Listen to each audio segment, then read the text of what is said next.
Well, hello everybody, my name is Gary and I'd like to welcome you here to a brand new segment called the Super 8 Movie Show. And to get things started, we're going to be taking a quick look at some of my fantastic movie collection here. And in further episodes, we're going to be taking more of an in-depth look at each film distributor and what they had to offer back in the day. So, movie collections, where do we begin with this? I started mine back when I was a kid, when my dad used to rent these from the old movie shop. Every Saturday night we used to set up the projector and have a monster movie madness night. Of course, this was just before the VHS video stuff come in, so I can remember that very, very well. Today, collections are for anybody and everybody. Everyone has different tastes. Some people like CinemaScope films, some like trailers, some like adverts. For me, I've got a few different types of collections which I like to collect into. And let's start with one of my favourites, which is the B-grade monster movie films from the 50s, 60s and 70s. As you can see here, I do have an abundance of them, but I don't have them all, so I'm still collecting them.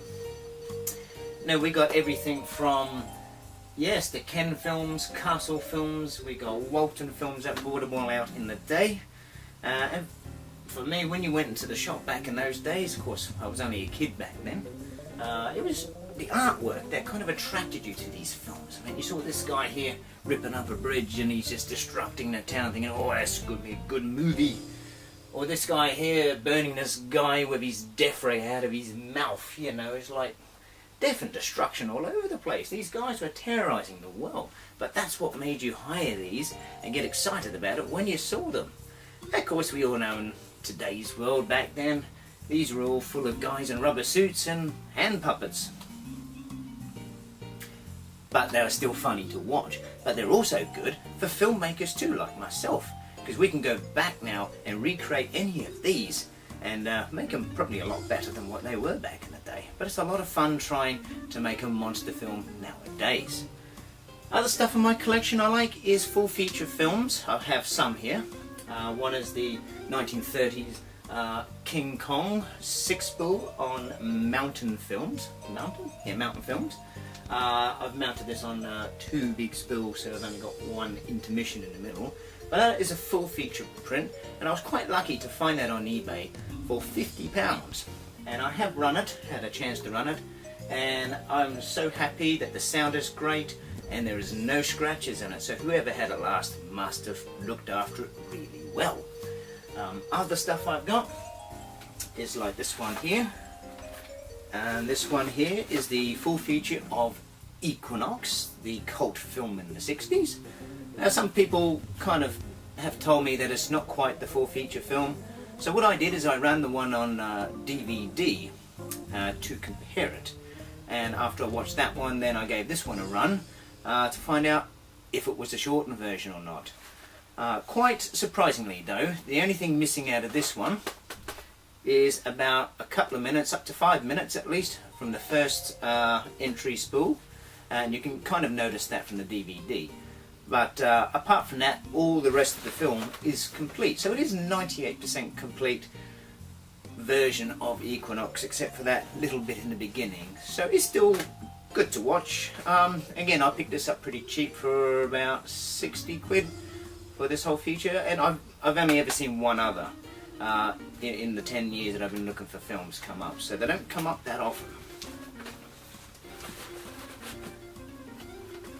Other features such as this, yeah, I mean this one's got a couple of titles. This one's called Destination Inner Space, and again it comes on 4 spools of that. Not too sure if it's a full feature or a cut down feature, because I have never seen this on DVD or anything like that. But it is a silly monster film, and as silly as it can be, for 20 quid, you can't go wrong with that, can you? Other films I've got is the Universal 8 series of Battlestar Galactica, Dracula and all that kind of stuff. And one other thing I do like to collect is the Universal 8 3D films. For instance, we've got the It Came From Outer Space in 3D. You know, I bought my original copy about 20 odd years ago, and even back then it had some light scratches in it and stuff like that. It still runs good. I run it on good projectors. And then I came across another copy of it. So I've got 2 copies of this, and they're both in reasonable condition. Both have some light scratches on it, but they're still watchable, and some of the 3D effects are still there, but of course over time the quality does disappear. But these are very hard to come by now, and sometimes they can command a premium price. One of the other good 3D films is Creature from the Black Lagoon in 3D. This one and that one kind of stuck together throughout their days. But this one is, I'm quite a mess of this because there's no scratches on the cover here, and it's very clean, like it's been very well looked after. And when I actually ran this film, I was too surprised. It had absolutely no scratches, nothing in it, and the quality was really, really good. So yeah, for 50 quid, okay. People probably wouldn't pay that much money, but for a decent print of this, yeah, why not? But that's just some of my collection here. We've got plenty more to come, and we're going to, like I said before, go into more detail with the Super 8 collections in our next episode. We're going to be starting off with the Castle Film section. Anyway, everybody, I hope you enjoyed this little intake to the first episode of the new show. And if you're interested, stay tuned, and loads more will be coming after the film review. There'll be about 5 to 6 different parts to this one, and then we're going to be starting to look at some projectors, some cameras, and some movie making here on the Super 8 Movie Show. But for now, I'll catch you on the next one. See you later.